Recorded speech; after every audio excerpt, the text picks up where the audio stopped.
Hai, kenapa sih kita perlu mempelajari manajemen strategis sumber daya manusia? Pertama-tama perlu kita ketahui apa itu manajemen strategis sumber daya manusia. Jadi, ini adalah sebuah pengelolaan sumber daya manusia di sebuah organisasi yang bertujuan untuk mencapai tujuan strategis sebuah organisasi atau perusahaan tersebut.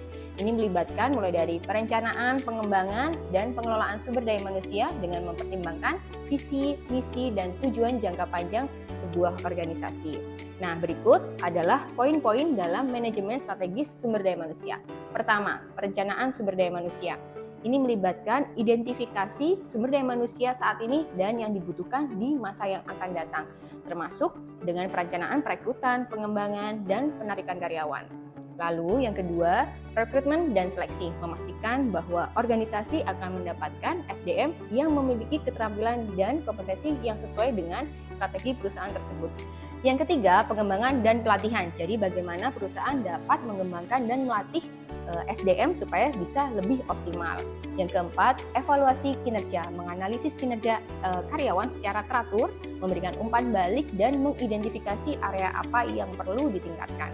Yang kelima adalah penghargaan dan kompensasi. Ini adalah cara atau strategi perusahaan untuk memotivasi dan mempertahankan karyawan yang berkualitas. Yang keenam ada hubungan kerja, bagaimana memelihara hubungan kerja antara manajemen dan karyawan, memastikan kesinambungan dan pencapaian tujuan organisasi tersebut. Yang ketujuh, penarikan karyawan. Jadi memastikan ketika diperlukan proses penarikan ini dilakukan sesuai dengan hukum dan aturan perusahaan dengan memperhatikan dampaknya terhadap strategi perusahaan tersebut. Nah, selanjutnya apa sih tujuan dari manajemen strategi sumber daya manusia? Adalah untuk memastikan bahwa pengelolaan sumber daya manusia dalam sebuah organisasi atau perusahaan tersebut mendukung pencapaian tujuan strategis perusahaan. Ini melibatkan integrasi dan penyesuaian fungsi sumber daya manusia dengan rencana dan visi perusahaan.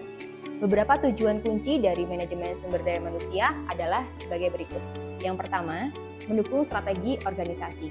Jadi kita harus memastikan bahwa SDM di organisasi tersebut berkontribusi secara langsung untuk mencapai tujuan dan strategi perusahaan. SDM ini harus mendukung secara strategis misi dan visi organisasi.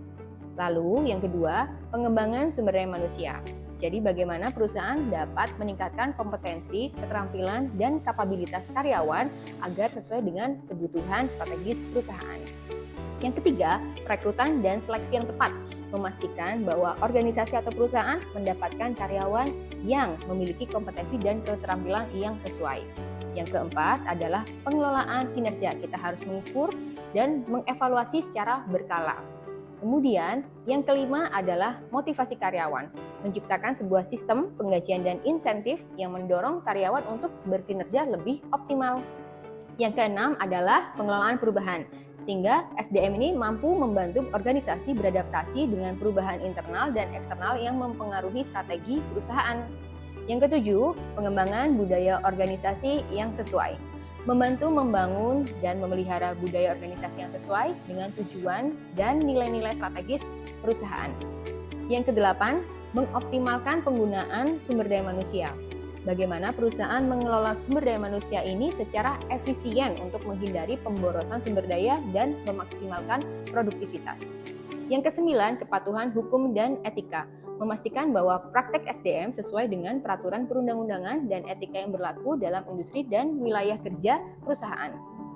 Terakhir, memelihara dan meningkatkan kualitas tenaga kerja atau biasa kita kenal dengan work-life balance, membina hubungan yang baik dengan karyawan, memotivasi mereka untuk berkontribusi secara optimal, dan menjaga kualitas tenaga kerja dengan memastikan retensi karyawan yang berkualitas. Sehingga dapat disimpulkan bahwa tujuan dari manajemen strategis sumber daya manusia ini adalah merubah sumber daya manusia yang mulainya sebagai biaya operasional atau beban perusahaan menjadi aset perusahaan yang perlu dijaga dan dikembangkan. Setelah kita mengetahui apa itu manajemen strategis sumber daya manusia dan mengetahui tujuan dari manajemen strategis sumber daya manusia, sekarang bagaimana kita akan mengimplementasikan manajemen strategis sumber daya manusia. Hal ini melibatkan serangkaian langkah yang terencana dan terkoordinasi untuk memastikan bahwa fungsi SDM ini betul-betul mendukung tujuan strategis perusahaan. Berikut adalah panduan umum tentang cara mengimplementasikannya. Pertama, pemahaman visi misi dan strategi organisasi. Kita harus memastikan bahwa seluruh tim atau karyawan sudah memahami tentang visi misi dan strategi organisasi. Yang kedua, identifikasi kebutuhan sumber daya manusia. Jadi menentukan kompetensi, keterampilan, dan jumlah karyawan yang diperlukan. Yang ketiga, perencanaan sumber daya manusia. Kita membuat rencana SDM yang mencakup rekrutmen, pengembangan, manajemen, kinerja, dan penghargaan yang sesuai dengan strategi perusahaan. Yang keempat, rekrutmen dan seleksi. Kita melakukan proses rekrutmen dan seleksi yang ketat untuk mendapatkan karyawan yang sesuai. Yang kelima, pengembangan dan pelatihan. Identifikasi kebutuhan pengembangan karyawan dan memberikan pelatihan yang sesuai. Yang keenam, pengelolaan kinerja. Menerapkan sistem penilaian kinerja yang sesuai dengan tujuan strategis perusahaan. Yang ketujuh, motivasi dan kompensasi. Membuat sebuah sistem kompensasi yang mendukung tujuan strategis dan memberikan insentif bagi karyawan yang berkinerja tinggi. Yang kedelapan, manajemen perubahan. Menyertakan sumber daya manusia dalam proses perubahan organisasi. Yang kesembilan, budaya organisasi. Bagaimana membangun dan memelihara budaya organisasi untuk mendukung tujuan strategis perusahaan. Yang ke-10, pengukuran dan evaluasi. Kita harus menentukan indikator kinerja kunci atau KPI yang terkait dengan SDM dan strategi perusahaan. Yang ke-11, penyesuaian dan peningkatan. Kita harus terus memonitor dan mengevaluasi proses manajemen strategis sumber daya manusia. Terakhir, keterlibatan karyawan. Kita melibatkan seluruh karyawan dalam proses perencanaan dan implementasinya.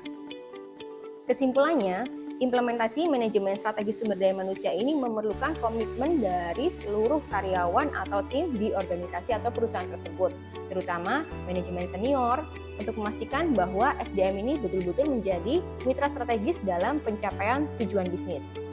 Selain itu, fleksibilitas dan kemampuan untuk menyesuaikan strategi sumber daya manusia dengan perubahan dalam lingkungan bisnis sangat penting dalam menjaga relevansi dan efektivitas manajemen strategis sumber daya manusia. Sekian dari saya.